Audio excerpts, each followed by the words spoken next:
जय श्री कृष्ण वैष्णव। कल से नवविलास के दिन शुरू होने वाले हैं। नवविलास, दशहरा, रासोत्सव और जल्दी शरद लीला से लेकर अन्नकूट तक का सफ़र वापस शुरू होने वाला है। आज मैक्सिमम घरों में इंक्लूडिंग श्रीनाथ जी कूट की आरती हो गई और प्रभु ने दान और सांझी लीला के को विजय करके कल से शरद की लीला को प्रवेश देंगे।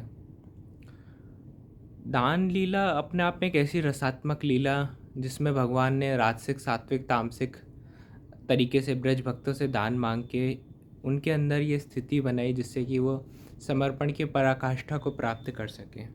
इसके बाद प्रभु ने अद्भुत ब्रज की एक एक स्थानों को उनके हृदय में हृदयारूढ़ करा, जो सांझी के रूप में कभी रंगों के रूप से प्रकट होकर आ रही, कभी उनके अंदर से जो मकरंद प्रकट हो रहा उससे पुष्प द्वारा बन के सांझी प्रकट आ रही, कभी प्रभु की सांकरी खोर की लीला, कभी प्रभु की गोकुल की बाल लीला, कभी बंसीवट की लीला, कभी मोरकुटी की लीला, कभी बरसाने की लीला। अलग अलग प्रकार की रसात्मक ब्रज की स्थलियाँ जहाँ पे प्रभु ने अलग अलग लीलाएँ करी, वो सब लीला प्रभु ने ब्रज भक्तों के अंदर हृदयारूढ़ करी। जो दान सुबह प्रभु ने लिया था, उन 4 प्रकार के दानों के द्वारा प्रभु ने उनके अंदर ऐसी स्थिति को प्रकट किया जिससे उनके अंदर शाम आते आते हृदय के अंदर उनके ब्रज के एक एक स्थल हृदयारूढ़ होने लगी। इसी के साथ ही प्रभु कल सेवा में इतना बदलाव लेकर आएंगे कि प्रभु के वस्त्र प्रायः मैक्सिमम जगह पर ही कल से प्रभु चोली भी धरना स्टार्ट कर देंगे। खुले बंद जहाँ पे भी ठाड़े स्वरूप विराजमान है, कल से वो खुले बंद धरना शुरू करेंगे। कल से छापे के वस्त्र का विनियोग स्टार्ट होगा।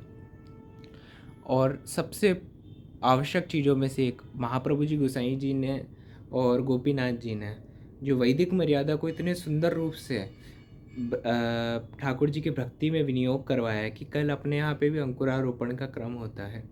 अंकुर वो बीज मंत्र जो श्री महाप्रभु जी ने हमें अष्टाक्षर का दिया है, जिसको हम किससे पोषित करेंगे, जिसको हम यमुना जी के जल से पोषित, यमुना जी के दीनता के जल से पोषित करेंगे। यमुना जी की जो कृष्ण के प्रति आत्मरति के स्वरूप हैं, उन निर्गुणा श्री यमुना जी के जल से सींच के उसको पोषित करेंगे। मिट्टी रूपी गिरिराज जी जैसे समर्पण और दीनता से उसको पोषित करके ऊष्मा रूप श्री महाप्रभु जी के द्वारा उसका पोषण करके श्री गोवर्धन धरण उसे 8-9वें दिन जब नवविलास समाप्त हो जाए, उसके बाद दशहरा के दिन उसे कलगी के रूप में मस्तक पे धारण करेंगे। एक एक दिन नवविलास के एक एक भक्ति का प्रद्युपन करता है, जो सनातन संस्कृति में मूलभूत रूप से जिसे हम नवरात्रे कहते हैं, अपने आप में प्रायः वह नवविलास के रूप में जाने जाते हैं, क्योंकि सनातन संस्कृति में एक शाक्त पर्व है ये प्रधान रूप से, जिसमें शक्ति की आराधना होती है, पर अपने यहाँ पे 9 दिनों में नवदा भक्ति को जागृत करा जाता है। स्वामी जी जिस तरीके से छापे के वस्त्र में, प्राचीन जो क्रम था छापे के वस्त्र का, वो ये था कि वस्त्र के ऊपर सोने चांदी को गला के छापे करे जाते, जैसे अपन देखते हैं ना ठप्पे लगाए जाते, सील लगाई जाती, उसी तरीके से स्वामी जी एक एक दिन, किसी दिन जीव के अंदर दास्य भक्ति को जागृत करके उसकी मोहर लगाती हैं, किसी दिन सख्य भक्ति की मोहर लगाती हैं, और ऐसे ऐसे करते निर्गुणा ब्रज भक्ति और पुष्टि भक्ति का आखिरी दिन दान देकर ठाकुर जी उस रोपित अंकुरों को अपने श्री मस्तक पे धारण करते हैं। तो इतना रसात्मक पर्व जो है वो कल से शुरू होने वाला है। सेवा में इतने सारे बदलाव, और जल्दी प्रभु पलना तिवारी और चौक से निज मंदिर की तरफ ज़्यादा कोस करेंगे। कुछ ही छोटे छोटे उत्सवों में बाहर कुछ उत्सवों में बाहर आते रहेंगे, मगर मुख्य रूप से भगवान अब मंगला के बाद भी जनरली अंदर ही जाने लग जाएंगे दशहरा के बाद से। रही सामग्री की बात, तो श्री हरिराय जी ने भी नवविलास के ऊपर अपने कीर्तन प्रकट करें, जहाँ पर उन्होंने किस स्वरूप की किस दिन कौन सी स्वामी जी हैं, कौन सा श्रृंगार है, कौन से वस्त्र, उसका बहुत विस्तृत रूप से संकलन दिया है।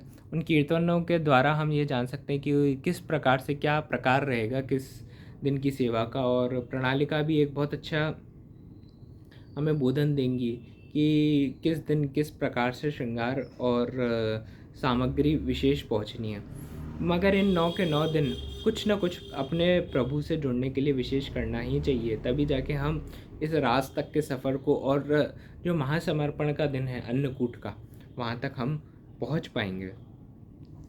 उसी के साथ साथ प्रायः मंगला में, क्योंकि कल से रास के उत्सव की कहीं ना कहीं शुरुआत हो रही है, तो मुरली के पद शुरू हो जाते हैं। जिन मुरली और जिस मुरली के द्वारा प्रभु ने बड़े बड़े मुनियों को मोह लिया और ब्रज भक्त प्रभु के प्रति आकर्षित हुए, ऐसी मुरली के वेणुनाद के, और जिस मुरली के द्वारा ब्रज भक्तों की एकाग्रता प्रभु के अंदर स्थिर हो गई, उस मुरली के पद और कीर्तन गान कल की मंगला से अपने यहाँ पे नित्य शुरू होते जाएंगे। और एक बहुत सुंदर क्रम जो संध्या आरती और भोग के समय पे होता है, वो होता है अपने आप पे कारखा लीला के पद। कारखा माने युद्ध, युद्ध कला और युद्ध कौशल। तो प्रभु श्री रामचंद्र जी की कई लीलाएं जिनमें उन्होंने अलग अलग असुरों का किस तरीके से संहार किया, उनके अलग अलग कुछ ज़रूरी वार्तालाप, जैसे अंगद से उनका वार्तालाप श्री रामचंद्र जी का जो हुआ, हनुमान जी का वार्तालाप जो रावण से हुआ, अशोक वाटिका में जो जानकी जी का वार्तालाप हनुमान जी से हुआ, ये सब वार्तालाप के ऊपर अद्भुत कीर्तन अष्टछापों ने लिखे हैं। क्योंकि रामचंद्र जी की मर्यादा को जीवन में जब लेकर आएंगे, तभी जाके हम प्रभु श्री कृष्णचंद्र के उस रास के स्वरूप तक पहुँचेंगे। क्योंकि सारस्वत कल्प में भी अग्नि कुमारिकाओं के स्वरूप को देखा जाए तो अग्नि कुमारिका जो है वो पहले रामचंद्र जी ने ही उनका वर्ण किया था, और उन्हें कहा था कि अगले जन्म में तुम लोग सब जो दंडकारण्य के ऋषि हो, वो बाद में जाके ब्रज गोपिकाएँ बनोगे। तो इस स्थिति को रामचंद्र जी के इस पवित्रता और निश्चल स्वरूप को प्राप्त करके हम प्रभु श्री गोवर्धन धरण के उस रास लीला में जाने के सन्मुख होंगे। रास लीला का मतलब बस यही नहीं है कि प्रभु को मुकुट कांचनी धरा दी, सामग्री धरा दी। रसा नाम समूह इति रास, हमारे अंदर रहे हुए जितने हमारी इंद्रियां हैं, जितने हमारे अंदर प्रकट हुए सारे रस हैं, वो प्रभु की सेवा में विनियोग हो। एकाग्रचित्त होकर मन प्रभु श्री गोवर्धन धरण के रोम रोम से नाम लेने लगे, और असली रास का स्वरूप है। उस रास के स्वरूप को हम किसी न किसी तरीके से प्राप्त करें, यही हमारी कामना इन नवविलास के दिनों में होनी चाहिए कि एक एक दिन एक एक भक्ति को हम कहीं ना कहीं प्राप्त करें श्री स्वामी जी की कृपा से। इसी के साथ सांप्रत समय में एक जो बहुत बड़ी विकृत अवस्था हो चुकी है नवविलास के दिनों में, उसके ऊपर एक छोटी सी हाईलाइट ये है कि नवविलास के नाम पे आजकल पता नहीं क्यों, एक तो सबसे पहली बात रास कोई नृत्य नहीं है वैष्णव, ये बहुत जानने वाली बात है। नृत्य एक उसका इमोशन है रास का, पर रास नृत्य नहीं है। जिस तरीके से खुश होने का एक इमोशन हंसना होता है, इसी तरीके से रास का एक इमोशन नृत्य करना है, पर रास का मतलब ही नृत्य करना नहीं है कि झांझ मंजीरे लेके पीट पीट के नाच रहे हैं। और जिस बेहूदगी से आजकल रास गरबा नाम से शब्द प्रचलन में आ चुका है वैष्णव, ये बहुत बड़ी दुर्गति लेके आने वाला है। आज बाकी और बाहर के लोग, म्लेच्छ लोग हों चाहे यवन हो चाहे कोई भी हो, वो हमारे भगवान को क्या बदनाम करेंगे। हमने जब हमारे भगवान की इतनी रसात्मक लीला को इतने दो कौड़ी के नाच गाने से कंपेयर कर लिया। सबसे पहली बात, गरबा का ओरिजिन क्या है वैष्णव? गरबा का ओरिजिन प्राय शाक्त परंपरा से आता है, और जो आज हो रहा है वो तो कायदे से शाक्त परंपरा वाला गरबा भी नहीं रहा, जहाँ पे चप्पल बीच में रख के लोग नाच रहे हैं। शाक्त परंपरा के अंतर्गत घट के द्वारा देवी की स्थापना होती थी और उनके आसपास नृत्य करा जाता था, वो उनकी पूजा का परंपरा था। क्यों अपन इसको अननेसेसरी पुष्टि मार्ग में घसीट के लेके आ रहे हैं और हमारे ठाकुर जी को की लीला को इतना तुच्छ बना रहे हैं। सेव्य स्वरूपों की कुछ न मर्यादा रख के हम उन्हें बीच में पधरा रहे हैं। कहाँ से क्रम आए वैष्णव? कौन सी वार्ता, कौन सा ग्रंथ, कौन सा प्रसंग जो है वो हमें ये सब चीज़ें सिखा रहे हैं? कहाँ से हम ये सब चीज़ें लेकर आ रहे हैं वैष्णव? और प्रायः आवाहन पूजन विसर्जन ये पुष्टि मार्ग का क्रम है ही नहीं। आवाहन पूजन विसर्जन तो पुष्टि मार्ग के अंतर्गत आता ही नहीं। ये जो खासकर यमुना जी के नाम पे हमने इतनी ज़्यादा वितंडावाद फैला रखा है कि यमुना जी को बीच में पधराएंगे, उनका आह्वान करेंगे, ऐसा कुछ है ही नहीं कभी। कौन सी वार्ता में ऐसा प्राप्त होता है ऐसा उल्लेख? कौन से ग्रंथ में, कौन सी प्रणालिका में प्राप्त होता है ऐसा उल्लेख?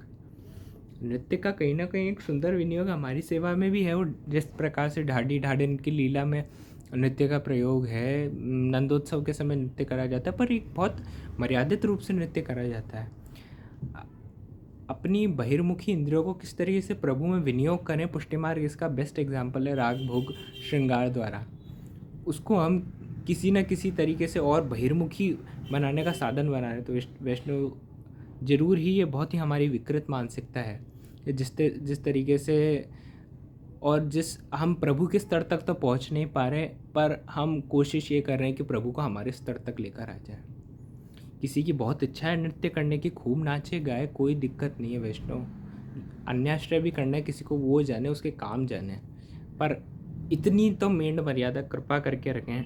हाथ जोड़ के निवेदन है कि हमारे सेव्य स्वरूपों को इतना तुच्छ ना बनाए कि उनने जो ब्रज भक्तों को, ठाकुर जी ने जो ब्रज भक्तों को उच्चतम अवस्था दी है रास की, उसको हम खुद के नाच गाने से कंपैरिजन करने लग जाएं।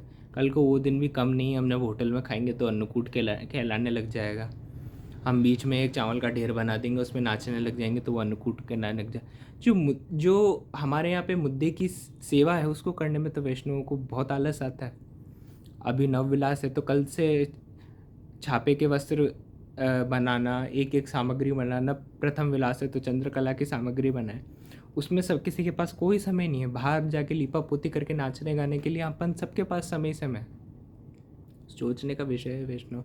जो वैष्णव एक समय की भी सेवा पहुंचता है, दिल पे हाथ रख के बताया वो कि वो एक समय की सेवा पहुंचने पे सब साज बराबर कर रहा है अगर, और सामग्री एक भी पहुंच रहे नित्य के नेग के साथ, तो इम्पॉसिबल है वैष्णव कि किसी के पास इतना समय हो कि वो आज के टाइम पे सेवा भी पहुंच पाए, इतना घूमा फिरी भी कर सकें, और साथ में इतना घूमने फिरने के साथ, इतने टाइम पास के साथ साथ वो इस तरीके से बहिर्मुख कार्य भी करे, और करे तो उसकी इच्छा। पर एटलीस्ट वैष्णव, अगर हम भगवान के प्रति इतना सा भी समर्पण रखते हैं तो उनको इस लेवल तक ना लाएं कि उन अपने नृत्य गान को, अपने विलास को और अपनी बहिर्मुखता को उनके परम दिव्य रसात्मक स्वरूप जो रासलीला उन्हें प्रदान करा उससे कंपेयर करें। एक और बहुत बड़ी दिक्कत और विकृत चीज़ जो सनातन संस्कृति में, जो इतना सुंदर स्वरूप जिनको प्राचीन महानुभावों ने और प्राचीन संतों महंतों ने हमारी संस्कृतियाँ बनाया था, उसको जिस तरीके से हम डिग्रेड कर रहे हैं, उनमें से एक हो चुकी है रामलीला। इतना अद्भुत उत्सव जिसमें प्रभु श्री रामचंद्र जी की इतनी जीवन प्रेरक शिक्षाएं जो उनने दी थी, उसका चित्रांकन जब कलाकार करते थे, उनके स्वांग जब बनते थे, जीवन को जीने की कला लोगों को सीखने को मिलती थी, उसको भी हमने एकमात्र नाच गाना बना दिया। इन सबसे पहले ये चीज़ समझनी पड़ेगी, चाहे रामचंद्र जी हों, चाहे श्री ठाकुर जी हों, चाहे प्रभु के कोई से भी अवतार हों, चाहे विभूति भी हों प्रभु की, उनका कोई मेकअप से उनकी दिव्यता का कोई रिलेशन नहीं है। सिर्फ मेकअप से थोप के सजा देने से उनकी दिव्यता जो है वो उनके स्वरूप में है। उनकी दिव्यता को कभी भी कॉस्मेटिक्स की बपौती नहीं है उनकी सुंदरता। इन स्वरूपों को कॉस्मेटिक्स से दूर रख के, जिस तरीके से भौतिकवाद बिल्कुल भी प्रचार नहीं करा गया था रामलीला में। गोस्वामी जी के टाइम पे भी रामलीला होती थी, और प्रायः कहा ऐसा जाता है कि गोस्वामी तुलसीदास जी ने रामलीला को बहुत प्रचलित करा था। उनके समय में छोटे छोटे बच्चे रामचंद्र जी जानकी जी के स्वरूप बन के जाते थे, जिन्हें अपने कंधे पे लेके ऋषि मुनि लेकर जाते थे, और वो सब रामचंद्र जी जानकी जी के स्वांग करते थे। वो भी नहीं कर रहे तो ठीक है वैष्णव, पर इतने फैंसी डायलॉग, इतने ज़्यादा लीपा थोपी, जिस तरीके से आजकल चित्रांकन आजकल के नए नए सीरियलों में रामचंद्र जी के नाम का हो रहा है, और हम बढ़ चढ़ के इन सब चीज़ों को खुद ही बढ़ावा दे रहे हैं। देखने वाले हम हैं, करने वाले हम हैं, और एंटरटेन जब तक हम करेंगे तब तक ही चीज़ें बनेंगी वैष्णव। ये चीज़ बहुत सोचने और समझने वाली बात है। अपने स्वरूपों को इतना निचले स्तर का ना लाएं। तो इसके साथ ही आज के सत्र को विराम देते हैं और आशा रखते हैं कि सभी अपने सेव्य स्वरूपों की इन 9 दिनों तक पूरी निष्ठा के साथ जितना साहित्य हो सके और जितना एकाग्रचित होकर हम सेवा कर सके वो करें। कल से हम 84 वैष्णव वार्ता के ऊपर कुछ भगवत चिंतन करेंगे। जय श्री कृष्ण वैष्णव।